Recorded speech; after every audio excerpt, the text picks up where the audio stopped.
Welcome to the EcoThink podcast, where you join us on a dive into climate change and social justice issues through a STEAM lens. Each episode, we will break down silos, build up amazement, and bring on action. We invite you to follow us on Instagram and Twitter at EcoThink Productions. If you'd like to join the Eco Geeks in supporting this podcast for just a couple of dollars a month, you can do that on Patreon at www.patreon.com/EcoThink. Now let's get on to the show.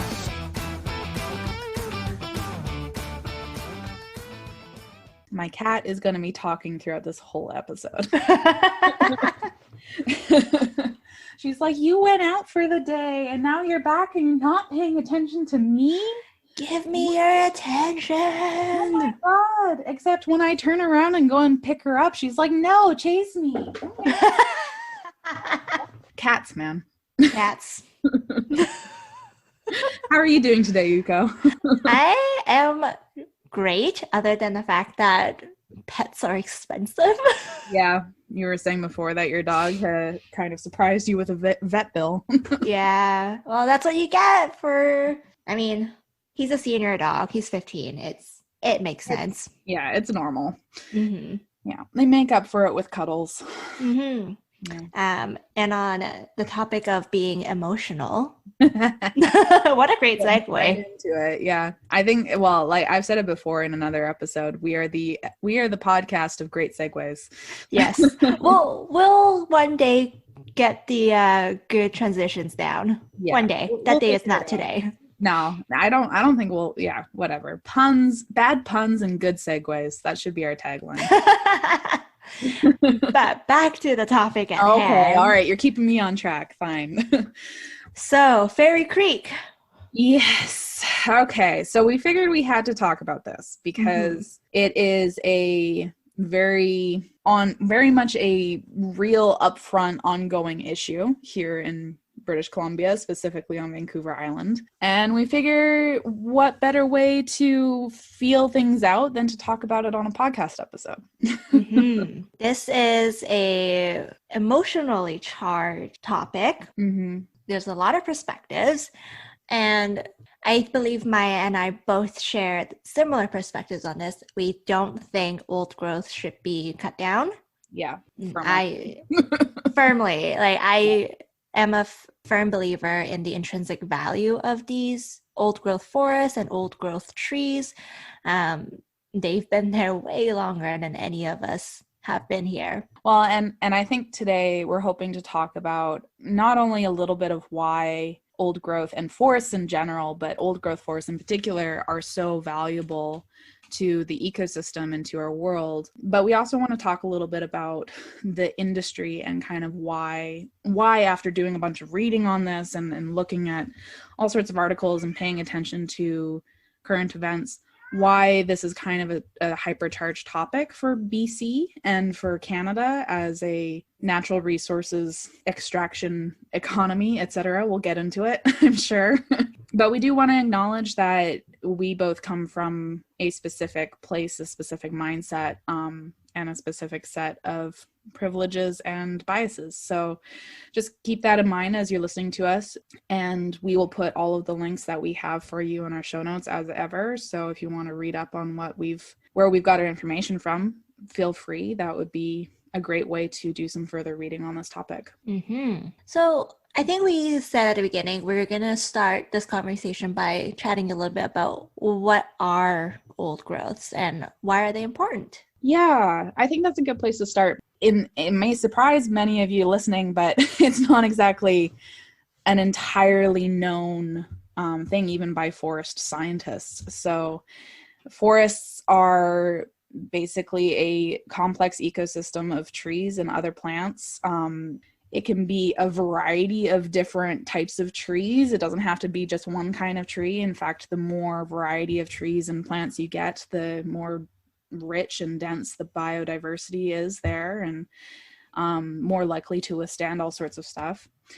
Forests also are heavily reliant on the life under the soil that supports them. And if you've listened to one of our recent episodes with Andy McKinnon, you know that they rely specifically on a lot of different types of fungi, which is really cool.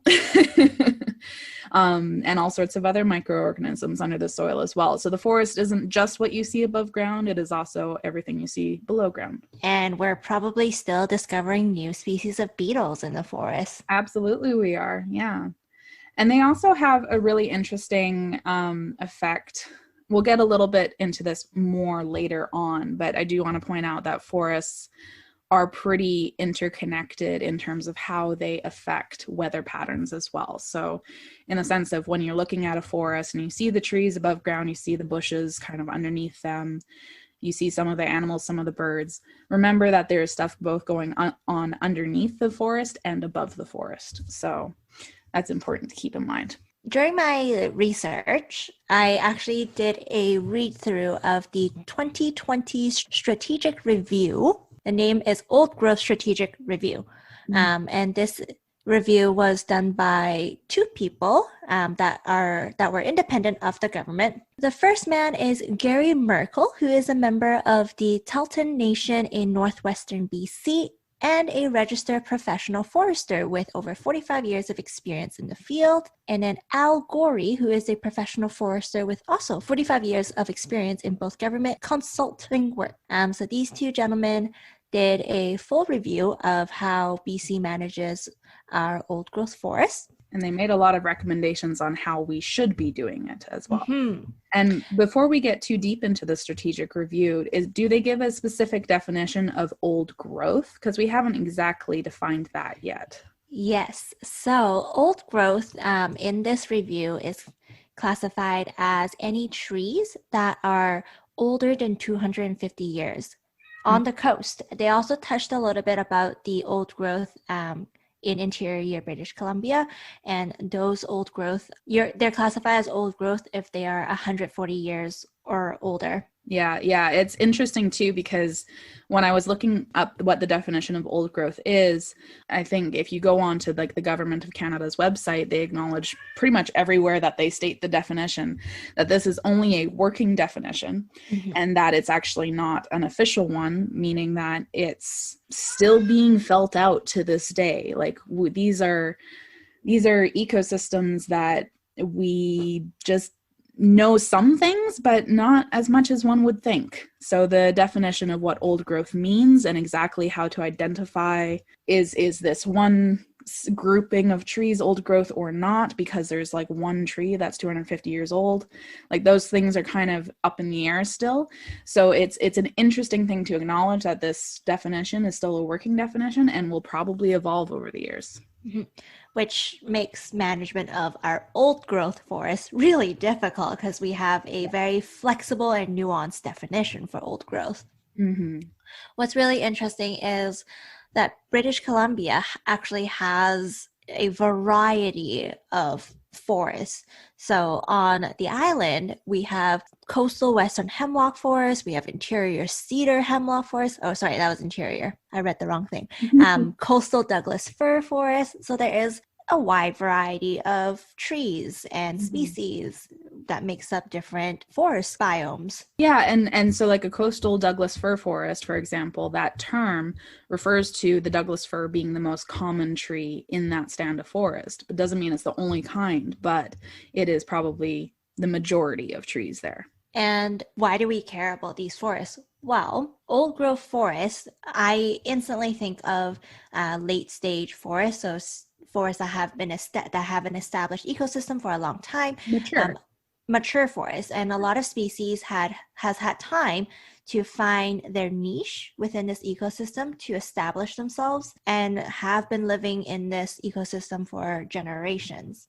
And that's why mature old growth forests are really important, because it supports a higher percentage of biodiversity. And what's really interesting about these forests is that they, over the generations, they create their own biodiversity through this very interesting interplay of, like the first few species to grow in an area that doesn't have any trees to begin with, those are called pioneer species. And so they'll grow fast and they'll grow quick, but they're not super long lived. And so they might fall down and rot, but then out of them grows the next generation of things. And some of those will stay and some of those will fall down. And then over the generations, this biodiversity will grow and become richer. And the soil underneath will have even more life within it as well over time. And really it's the kind of ecosystem that if you take one component out of it, it hurts the entire ecosystem, because it just is all interlinked. And these are relationships that we're still learning about. I think what's important to remember about so some people who are listening might go, okay, this all sounds great. I kind of understand what an old growth forest is, but what's the difference? What's the difference between an old growth forest, as we've described so far, or even putting aside the term old growth for a second, because I think sometimes if you say it too many times, it starts confusing.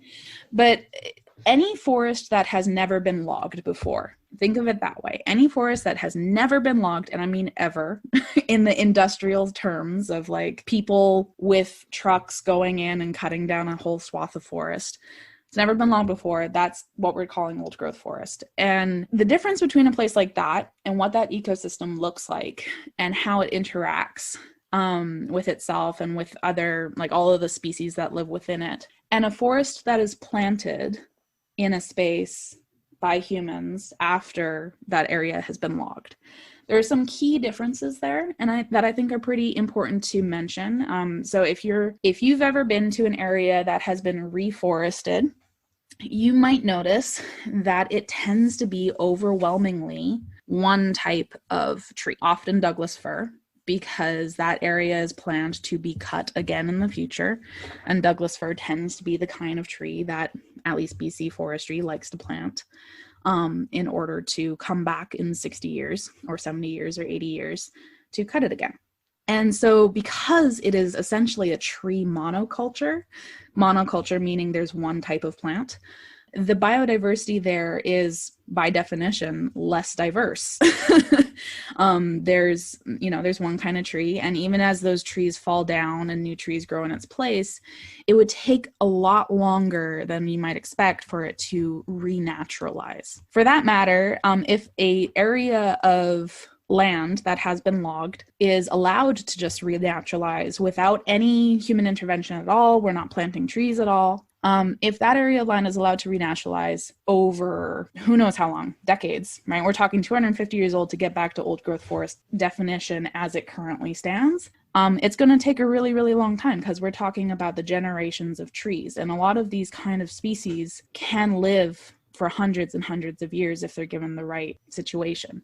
They won't all live that long, but they can live that long. So in order for a forest to regrow and become the diverse, well-established, mature, old growth forest again, this is not something that you'll see in your lifetime. It's not something that I don't think our grandkids will see. It's something that we're talking about 5 or 6 generations of humans down the line will maybe get to see some of these places regrow back into old growth.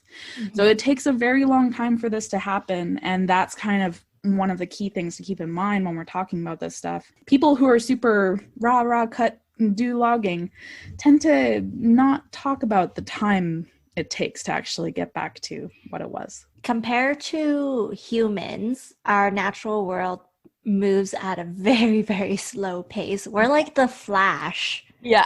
Human population is like the Flash compared to the natural world. Yeah, it is. So we kind of talked a little bit about the ecological importance of old growth forests.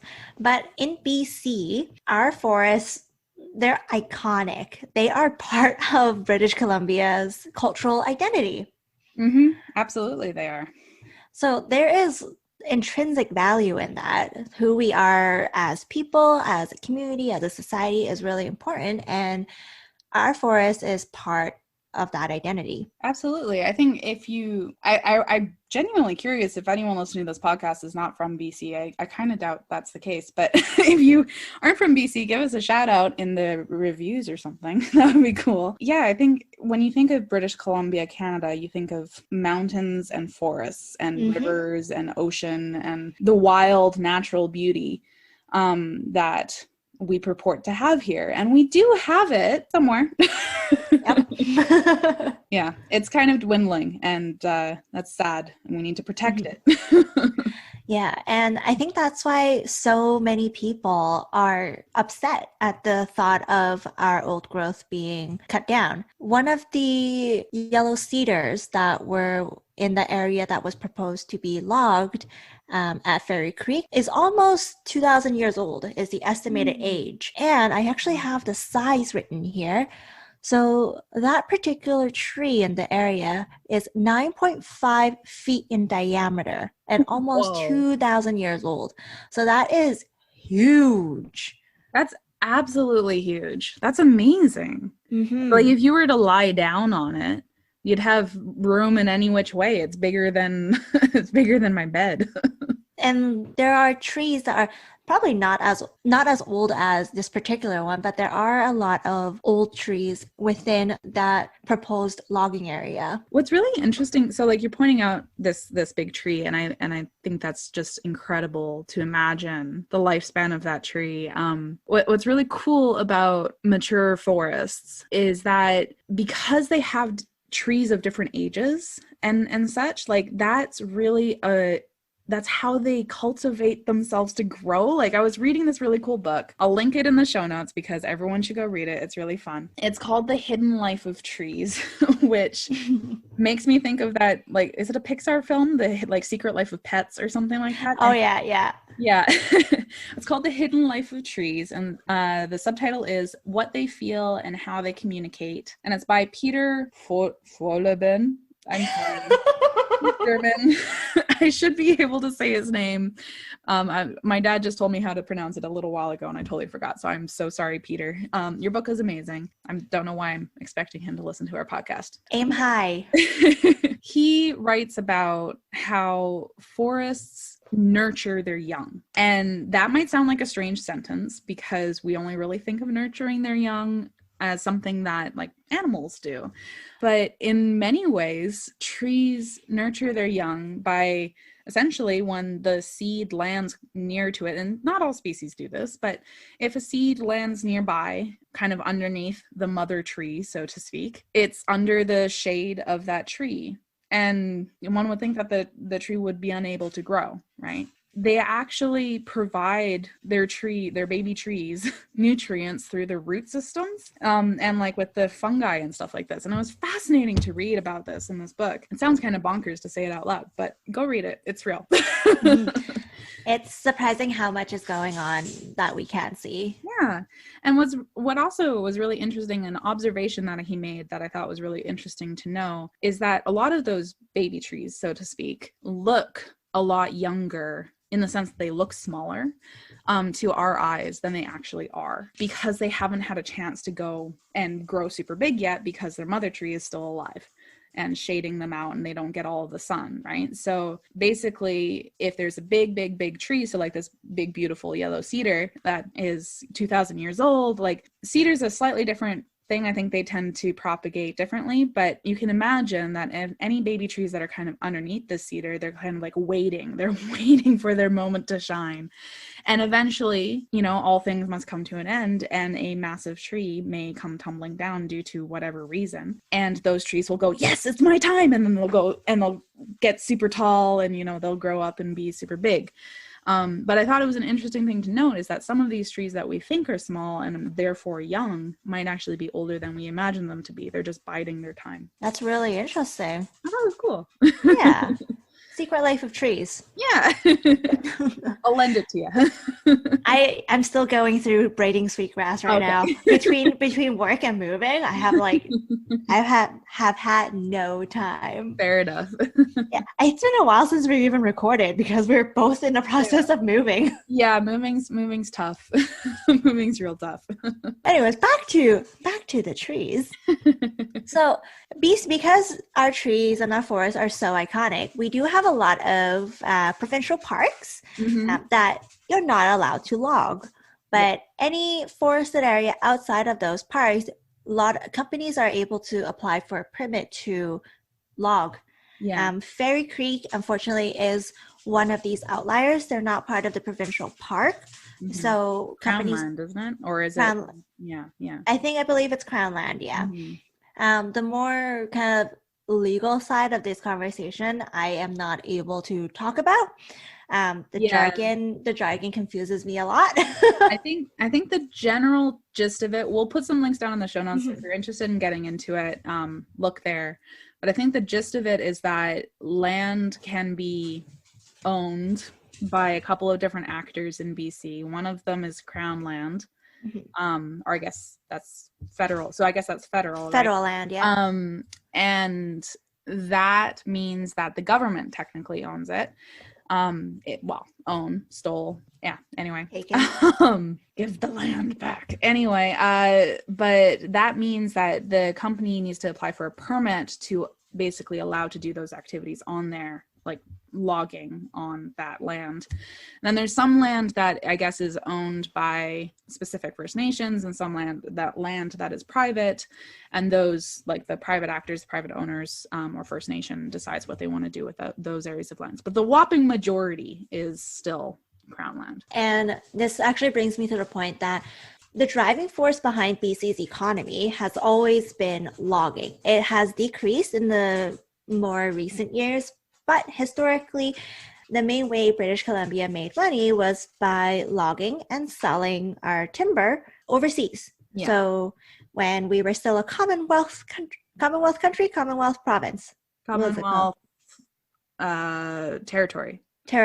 When we were still owned by Britain, we would ship all of those raw materials overseas over to Britain to get manufactured into goods, sellable goods. Even though we are now our own country, our economy is still driven by extraction. Yeah. And this is true not just of forestry, but of a lot of other primary resources out there. A lot of mining happens in Canada, for example, and same thing. And by extraction economy, like what you're saying, Yuko, like we ship the raw material as opposed to manufacturing it into something else, and like which has higher value. So like finished lumber or a lumber product, that doesn't happen in Canada to a great extent. I think it's slowly ticking up there, but for the most part, it's like the full tree, like the log. So we're just shipping our trees away instead of refining them in Canada or in BC. That kind of gives you a perspective on what logging or forestry industry, how they kind of operate. They just chop it down and they send it out. A lot of people in BC rely on the forestry industry and this extraction economy, and a lot of people are impacted by the blockades that's currently happening at Fairy Creek. Yeah, it's frustrating, right? Because the need for activism, the need for demanding a different solution is pretty strong. And I for one agree with the activists that we need to stop and go, whoa, what do we need? Like, we need to change things. However, I also feel for the people who, this is their livelihood and they're not getting paid because they're not able to do their job. So I get it. It's tough. Unfortunately, just because it's tough, I think it still needs to happen. And I think ideally, if we could get the government to act faster. So I thought a really interesting phrase that came up when I was reading some articles was the phrase talk and log, where basically people in government, people in different ministries would be like, oh yeah, no worries, we got it. We'll talk about it more and we'll figure it out. We'll just keep talking. Meantime, they don't make any effort to actually stop logging that's happening, and they don't call for a moratorium, which means to stop it basically until a solution is found. And I mean, normally people will be like, oh, well, you can't stop it because I need to feed my family. And it's like, yeah, I get it. But also the entire world was put on moratorium for COVID, and you can, like, the government can pay you. The government can We've been shown this through COVID. We just need to make it so that they do pay you, so that you don't have to log. So that kind of gets into the payment side of things. And what I found really interesting after taking a look at the strategic review was that in 1995, there was a policy put out to manage our old growth forests. Mm-hmm. But in this recent review, these were the concerns that came up in regards to our management plan that was put out in 1995. Yeah. So poor or unjustifiable location. That means the location of the management area doesn't contain old trees or there's fire hazards. The area is too small, and the management plan was not flexible enough to accommodate forest dynamics, so ecological function or the relationship between the different organisms in the forest. Could I ask a clarifying question? Yes. So by management plan or management area, is that the area that would be logged or is that the area that would be protected? So I'm just going to quote this directly. Sure. Since 1995, the policy direction has been to limit the impact of biodiversity conservation on timber supply to approximately 4% across the province, and to locate old forest retention areas, preferentially in areas with low priority for harvest. While this seems logical from a timber supplier perspective, it weakens the original intent by biasing representation to lower productivity ecosystem, often at higher elevations. So this means that they were protecting areas that had yeah, and then logging areas of high productivity or areas with more biodiversity. Yeah, I remember coming across a really fascinating set of maps that I think would be interesting to share. I'll just pull those up. And this following sentence is quite revealing as well. This trade-off between risk to biological diversity and protecting timber supply is an example of government policy attempting to balancing competing interests. So our want for preserving biodiversity and our want for timber supply they work against each other. Yeah, traditionally they've been pitted against each other for sure. Yeah. And that's the key question, right? Is that we're trying to redefine how we think about this issue. And I think that's the way forward, is if we can figure out a way where a sustainable forestry industry can coexist with biodiversity needs and requirements so that our ecosystems are healthy and can withstand climate change and other human impacts, etc. Like, the way forward is to figure out how how these two needs are not in direct competition, but rather can help each other in some way. Yeah. And I think we'll talk a little bit about that towards the end when we discuss like maybe some solutions, but it's a logic puzzle thing that we have to figure out.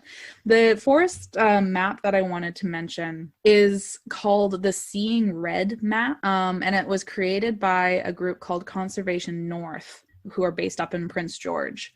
And it basically maps out everywhere in BC that has been, like all forests in BC that has been disturbed by industrial human activity. And it also shows where there is primary forest, meaning old growth forest. And it defines them as primary forest with lower productivity and then primary forest with higher productivity. And when you open up this map, it's called the Seeing Red map for a reason, because the color red, which equals to disturbed by industrial human activity, is everywhere. And then the primary forest, the two types of primary forest are two different shades of green. And the majority of those areas are either in provincial parks or they are higher up in elevation or in areas that are difficult to get to, generally speaking. And it is quite the revealing map. And I think more than anything, it shows that the argument that we need to keep logging old growth forest because that's the only kind that like is worth logging or something like that doesn't really work, because like we're talking about a very tiny portion of the province's remaining forests. And then the rest of them have already been logged and replanted and logged and replanted. And you could go on doing a logging industry without touching the rest of the old growth forest pretty well, actually. And yet we keep on going into old growth because that's just kind of how things have been done, I guess. And people think that that's what we need to continue doing. But the fact remains that they're dwindling in number and in size. I honestly think the issue that we're coming up with the logging industry is due to the fact that we have not been implementing the original plan. Yeah. So in this review, they laid out a table that on one side it was what was committed, planned, assumed, recommended in 1995. Yeah. So the first one is adaptive management through continuous monitoring and regular updates. What we have now, no substantial monitoring or updates since implementation in 1995. The second bullet point here, periodic reviews of the entire old growth and biodiversity management system. What we have now, none to date. Yep. Maintain old forests, both the mature and over mature age classes at acceptable targets. OGMAs, or old growth management areas, focus primarily on over mature in most of the province. Mature is not included. Tracking implementation and achievement of mature and over mature targets. No consistent system to track compliance with target except in areas of the province where government staff have led special projects. I'm guessing it continues on for a while. There's two more. Oh, okay, the two more consist of biodiversity. So biodiversity targets for retention of old forests was set at various levels above the minimum threshold of 30%. Some areas, or what we have now, some areas were lowered by subsequent political decisions, some lower than the minimum threshold. So this point really grinds my gear.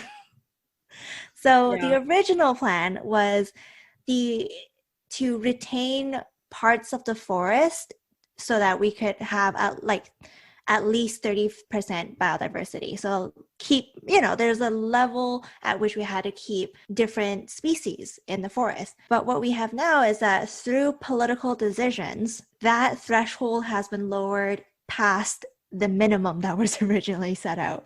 30% is not very high in the first place. It's not very high at all. And it's one of those things that I think the Ancient Forest Alliance was pointing out, that if you actually what we need to try and save is more like 70% of the ecosystem in order for it to be able to rebound in a healthy way, and healthy and speedily, I guess I should say, because realistically, if we were to stop something and then 1,000 years down the line look at it again, it would probably have rebounded, but we don't have 1,000 years, right? Remember that kind of time issue. We're coming up against things like climate change. We don't have 1,000 years to deal with this kind of stuff. We want to protect what we have now. So yeah, it's really frustrating that, that was put forward in 95 and not implemented.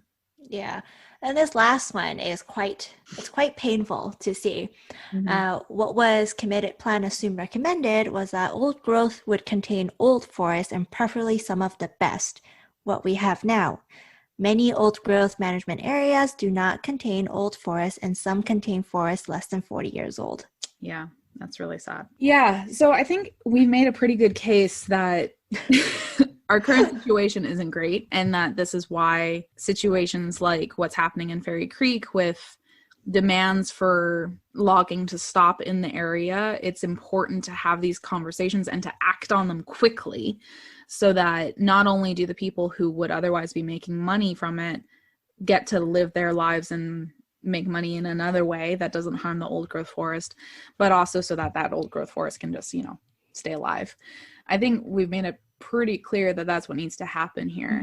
So to my knowledge, the method of harvesting that the Teal Jones group, which is the company that has the permit to log at Fairy Creek, the method of harvesting they were going to do is clear cutting, which is one of the more harmful methods. Yeah, exactly. Logging. Yeah, clear cutting, from what I understand, clear cutting is supposed to mimic what a forest fire does. But that's not really what it does. Clear cutting is as it sounds, right? You cut down all of the trees, regardless of its financial merit, right? So there's a lot of bycuts. Is that a term? Bycuts, like bycatch? Bycatch? Well, for example, if you're cutting down a stand of forest and you only want a specific kind of wood and you don't want some other kind of wood that's there, then that wood then is cut down kind of in the process of just cutting the entire thing, and then it's left to rot, or in some cases it could be burned or something. It depends on the location in the country. But and so the reason why clear cutting is one of the more popular methods, it's because it's the most efficient and least expensive way of harvesting it's a big trees. industry version of yeah. So because I know that traditionally, at least on the island, a lot of Coast Salish First Nations, they do cut down these old growth for different purposes, like building, transportation, for spiritual and ceremonial purposes. Yeah. But they only cut down one tree, not an entire hectare of trees. Yeah. It's important to keep in mind that if anyone brings up, oh, well, we're just doing what people have been doing forever, like people have always cut down trees and like it's natural to cut down trees, keep in mind that there's a difference between cutting down trees in a clear-cut fashion, which is like heavy industry, high volume, high frequency, etc., and selectively logging trees for both financial and ecosystem benefit. It's more expensive, to be sure, and it's slower. However, if you are able to go into a forest and select specific trees that make sense to cut down at that time, it can have a positive impact on the ecosystem overall, and obviously you can earn some money from it. But it's not conducive for big industry. And that's why it's not done, is because the BC logging industry, the BC forestry industry is built for big industry, high efficiency method. Yeah, so there are so many issues with how we're doing our logging industry, but I think I'm ready to talk a little bit about solutions and the positive side of things, because we kind of covered on why old growth are important, not can be, they are important. When we talked a little bit about why our logging industry is the way it is, let's talk a little bit about solutions. So the strategic plan laid out some recommendations that I wanted to go through. Awesome. I actually I suggest people take a glance at the strategic plan. I think it's really well done, and it encompasses a lot of different viewpoints. Yeah. And one of the main things is they acknowledge that this is an ongoing thing. It's a flexible thing, because different areas of BC has different types of forests, and those require different management. Absolutely. Because they are different species. Yeah. Different sections. In the recommendation, that's split into required conditions for change, immediate responses, improved management, and orderly transitions. So under required conditions for change, the very first one is Indigenous involvement. So this means to engage the full involvement of Indigenous leaders and organizations to review this report and any subsequent policy or strategy development and implementation, because different nations do have jurisdiction over how they want to manage their forests. I mean, obviously, it's hugely important because of the land back initiative and being able to recognize what we need to do in order to have true reconciliation for our country's history. And also because of the complexities of how different nations want to engage with this issue, right? So before we hit record on this episode, we talked a little bit about how even in the Fairy Creek situation, there's a couple of different opinions from the same First Nation that's involved. And, it's important to be able to have these connections and these conversations openly and with the due diligence required to make sure that these people are able to, talk about this and have the choice of what's going on. Because a lot of people in First Nation communities that have been relying on the logging industry for the last few generations, it's not like they can really change jobs super quickly. So they're kind of tied to the industry. Yeah, it makes sense that this is one of the first recommendations, I think it's important that it's addressed. And so the reason I'm really citing the strategic plan is because Al Gourley and Gary Merkel, this was a year. This took a whole year for them to put this review together. And it was just published last year, right? Yeah, it was just published last year. I think published in September of last year. Yeah, so it's very recent. And going through doing my research, I looked into a lot of different news articles, but what I realized after looking at tons of different news articles and also blog posts and opinion posts out of different organizations, I realized this is, because it's such an emotionally charged topic, it's very, very biased. So you get people with very extreme and strong opinions. And that's completely valid. We're emotional creatures. Yeah. But what I really wanted to know was what's actually going on from the public. Science? Yeah, what's the science? What's going on the public level, provincial level, industry level? Because everyone has different opinions. So shall we talk about the next recommendation then? Yes. So the next recommendation is prioritizing ecosystem health and resilience. Yeah, so this one, they state that we should declare the conservation and management of ecosystem health and biodiversity of British Columbia forests as an overarching priority and enact legislation that legally establishes this priority for all sectors. This is a very good recommendation. Yeah. They recommend us going from a timber-based focus with ecological health as a constraint to focusing on an ecologically based focus with timber as one of the many benefits. So that paradigm shift where we're viewing ecological health as a constraint, it's a very negative connotation. Well, it's a very extractive resource industry mindset first, right? It's pretty outdated and completely negates what we know now to be true of that, you know, forests having value beyond the money that you can make from a single tree. You know, it's important to recognize that for sure. And I think it's, if we can make it so that British Columbia and Canada can recognize this as a priority, and really have legislation and make it legally binding to protect these spaces, I think that would be a huge step in the right direction.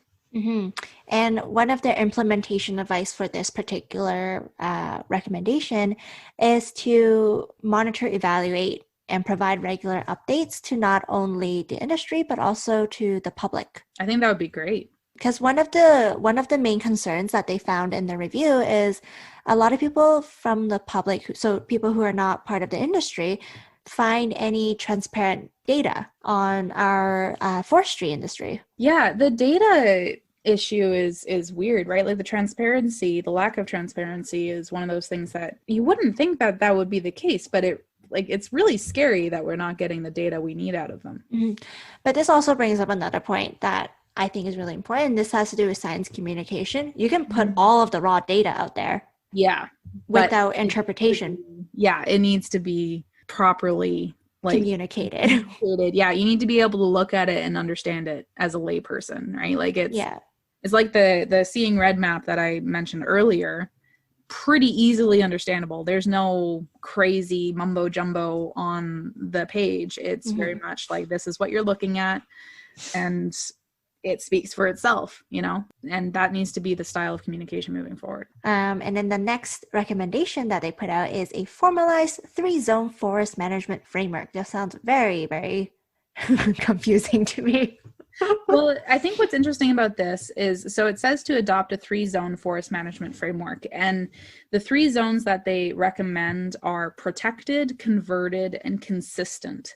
And so basically this would be, you take a map and then you draw lines around forest that is completely protected, means you leave it alone. There's no logging in it whatsoever. And then you draw more lines to show which forests are called converted forests. And those are forests that we have either already or intend to start changing from their natural state and like start logging it, using it as an industrial timberland, like a forest farm, so to speak. So something that we've converted from natural to managed. And then the third type is consistent. And so this one is forests and forest landscapes, I'm quoting here, that are managed for ecosystem health and biodiversity risk by using planning and practices that result in forest landscapes that are reasonably consistent with the original forest and forest landscape. So basically this was an area that had been converted and now it is returning to its natural state. And we are monitoring it as it is returning. So human-made old growth, so to speak, eventually. And so those 3 zones, those 3 areas, would result in a clearer understanding of what is actually allowed. So there's no blurry lines of where you're allowed to log. It would allow the different people, the different stakeholders involved to not be in so much conflict with each other, and for the goals of these different forests to not be in conflict with each other. And it would allow us to also understand what kind of management practices we need to have moving forward. So it's pretty well laid out and very simple in terms of the concept of it. I wonder how easy it would be to implement it. And this kind of circles back to our point earlier about how our need to conserve biodiversity and our logging practices go against each other. Yeah. I feel like this recommendation is an effort to align those a little bit better. Yeah, I think so. But Maia, you and I, we're not policymakers. We're not trained in legislation making and policy making. So if you are, I am very interested to hear how you think this recommendation being implemented would be like what would the process be like? Yeah. Or if it's even possible. Yeah, it would be really interesting to hear that. I think it's, I mean, we're already kind of up against the knowledge that the last strategic review back in 1995 was not implemented. So it would be interesting to hear if there's been any significant changes in our political system to allow for these things to be implemented. You know, I think if we can, us as individuals can definitely push for it as much as we can in terms of who we vote for and how we communicate with our politicians. But we'll have to see. If someone out there knows what they're talking about and wants to talk with us, get in touch. And the fourth recommendation is a more inclusive and stabilizing approach to governance. So they are recommending to adopt a more inclusive and stable governance model that gives local communities and stakeholders a greater role in forest management decisions that affect them. So we're going from short-term, affected by politics, insufficient input to stable, long-term, and collaborative governance. Yeah, this is a great one too. The idea that I was really surprised to learn that communities that are nearby the areas that are getting forested have very little say in what's happening, because despite the fact that the history of BC is one of smaller companies kind of getting started and getting their roots and, you know, doing their thing, today it looks very different. I think there's like half a dozen big companies that kind of rule the roost. And so because of that, the smaller communities that are in those areas don't really get a ton of say of what's happening to that land, in particular because it's owned by the government most of the time. So, which is crazy, because if you think about especially rural communities, their water source, for example, could be affected by the forest. Fairy Creek is a watershed. Yeah, absolutely. It would impact a lot of people if that watershed is polluted. Yeah, exactly. Okay, so the next one is public information. And the idea here is to provide the public with timely and objective information about forest conditions and trends. And this goes back to one of the previous recommendations in the sense that the communication needs to be better, and it needs to be clearer, and it needs to be more easily understood by the public, by lay people, by us, by those of us listening to this podcast, and all of that. So as it stands right now, the information is kind of gate kept because it benefits those companies. And the idea is to move towards something that's more open and trustworthy and honest. And this recommendation came from the beginning of this report, where they surveyed people living in BC and asked them if they trust information that comes out about BC forests, and a lot of people in the public said they don't trust that information. I'm not surprised, you know. I was reading an article about it was a really interesting article, I'll link it below, talking about like myth busting some of the things that people say about forestry. And you know, some of the claims that people make about how much forest is being protected, if you look at the numbers closely, you realize that what they're saying they're protecting is a lot smaller than what they claim they're protecting, because they're kind of using this basically what they're doing is they're zeroing in on the existing percentage of old growth forest that remains to this day and saying, oh, well, we're protecting this much of that remaining old growth forest, as opposed to talking about the larger picture, which shows that a much larger portion has already been lost. And the fact that there's something called paper parks that exists in BC. Paper parks mean that this area, this, let's say, natural area, is protected on paper.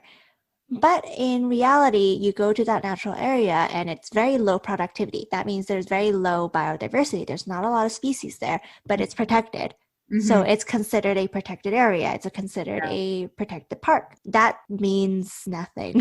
Yeah. Because they're not actually protecting the biodiversity of our natural ecosystems. So the next one that we have here is we're moving into immediate responses that should happen. And the first immediate response is regarding ecosystems that are at very high risk. Basically, no more development in old forests where those ecosystems are at very high and near-term risk of irreversible biodiversity loss. Basically, stop. Just stop until we have better data. Yeah, until we have better data. And it may come back that the data says, you know what, this area is okay to be logged, or this area is okay to be converted. But until we have that data, don't do anything here. Go somewhere else. As in moratoriums. Yes, it's a moratorium, exactly. So I did look into the Fairy Creek the Fairy Creek blockade Instagram account before our call today. They are calling for more people to head to the front lines. Yeah, they are. So they were saying that if you are coming, you can go and camp out there if everything is COVID compliant. So you'll be socially distanced the entire time. But you can go there in a non-arrestable capacity if you don't want to be a person who's detained or arrested. And then, or if you choose to be someone who's in that line, then you can do that as well. They seem like a very inclusive group of people. When I reached out to them to ask if it was okay for us to do this podcast, they were like, yeah, go ahead. That sounds great. The group that's organizing all of this currently, they're called the Rainforest Flying Squad, and they are committed to nonviolent direct action. Yeah.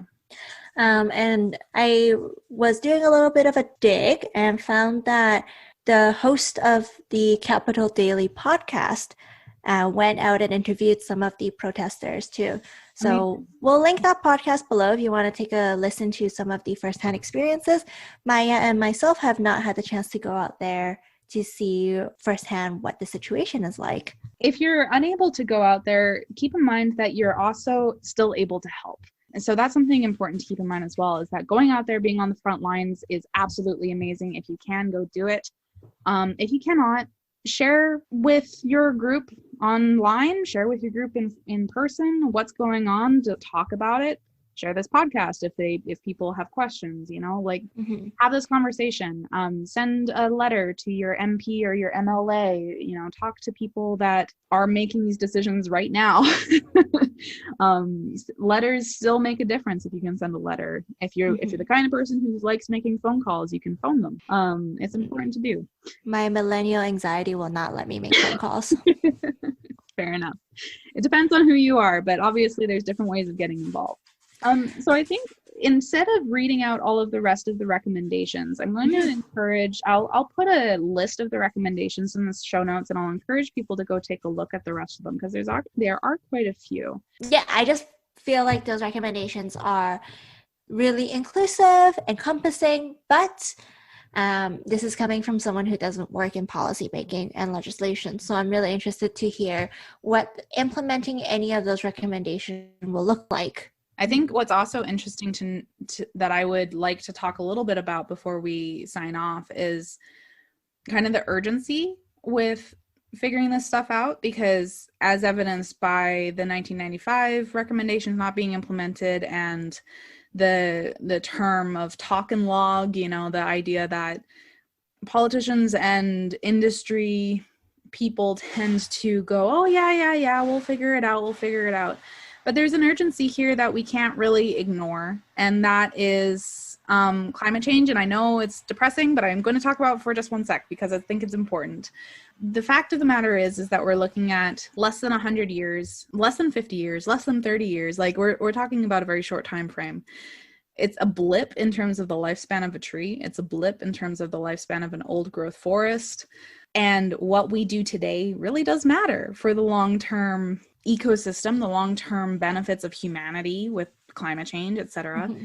And one thing that I thought was fascinating during my research was that there's this idea that old growth forest is somehow not helping in terms of climate change. Like they've stopped sequestering carbon. And it's like this idea that a new tree is going to sequester more carbon faster than an old tree would. And I thought that this was a very strange idea. And so I did a little bit more digging into it. And it turns out that this is a hotly debated topic, which basically results in scientists don't yet know how much a quote unquote old forest, reminding that that definition is still not a solid thing yet, sequesters. However, there is a very high likelihood that it is at the very least carbon neutral, in the sense that if you leave the old growth forest alone, any of the decomposition that's happening in the soil is balanced out by the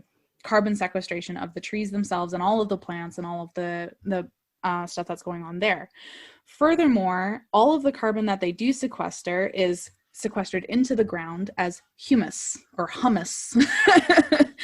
Humus doesn't have two M's, it has one M, Humus, humus. And humus over time, all over a very, very long time, is actually what becomes coal. And so we're talking about carbon sequestration over millennia here is what a forest is capable of doing. And the downside to logging such an old growth forest is that you not only cut down the trees, which removes its ability to sequester any further carbon, but you also disrupt the humus, which releases carbon from the ground, like carbon dioxide from the ground and other carbon emissions. So this idea that, oh, well, we'll just plant another forest on top of it and those trees will therefore grow and suck up all of the carbon and it'll be fine, it's an incomplete picture. And I'm not saying that we necessarily have a complete picture in the other sense of the word, but I'm saying that it's not enough of an argument to just cut it down and plant something new. That's not at all what we can be doing right now. We need to leave them alone, leave the old growth forests alone, and figure out a sustainable forestry industry so that people can still have jobs, but also so that we can meet our climate targets. Because guys, this is really, really coming up. Mm-hmm. So all in all, give scientists more money to do the work that Absolutely. they do. God, I'm going to piss some people off here, but if we could take the salaries of all the famous athletes in the world and give it to scientists instead, I would be happy. I'm going to piss some people off that are listening. I don't care. Or CEO of big companies, Jeff Bezos. CEO of big companies, actors, actresses, you need to give your money to scientists. Like, come on. This is just, yeah. Yeah. So I wanted to go off on that little rant just a little bit because it's one of the biggest issues that I saw popping up on pro-logging articles of like, oh, well, new forests sequester more carbon anyway. It's like, stop saying that. It's an incomplete picture. Stop saying that. It's not exactly true. Also, old forests, they hold the carbon. So by cutting it up, you're just releasing it back in the atmosphere. So to sign off on this episode, yes, Maya will take a long time to edit because it was a very long conversation. Yeah. Be like a tree and age like fine wine. I think you're mixing your metaphors, but I like it. I am.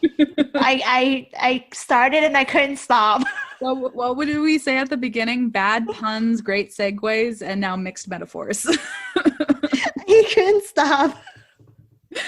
I love it. Listeners, it's been a while since Maya and I recorded an episode. It took a little bit. It took a little bit. Yeah. To get back into it. Yeah.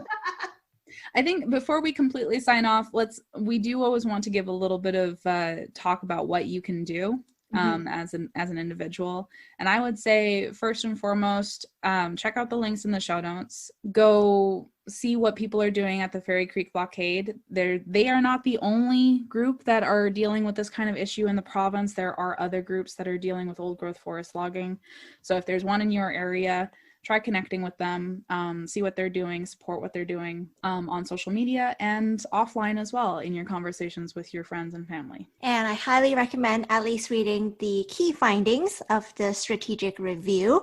I will probably start putting pressure on the government to actually implement all of those recommendations. I don't want to see another 1995 situation crop up. Not. Yeah. For sure. Yeah. So if that's something that you can do, or you can write a letter and tell good old John Horgan to implement these ASAP. Thank you, everyone, for listening. Thank you very much for doing it with me, Yuko. I know it wasn't exactly on our list initially, so thanks for having this conversation with me. And we will see all you lovely listeners next week. Well, here. Oh, yes. Haha. Or you'll hear us. Anyway, I'm going to stop. Anyways, goodbye, everyone. Goodbye. Thank you for listening to this episode of the EcoThink podcast. We hope you enjoyed learning something with us today. EcoThink podcast is an official product of EcoThink Productions. You can find past episodes, transcripts, and show notes on ecothinkproductions.com/podcast. You can support us by following us on Instagram and Twitter at EcoThink Productions, and join the Patreon on patreon.com/EcoThink. See you next week.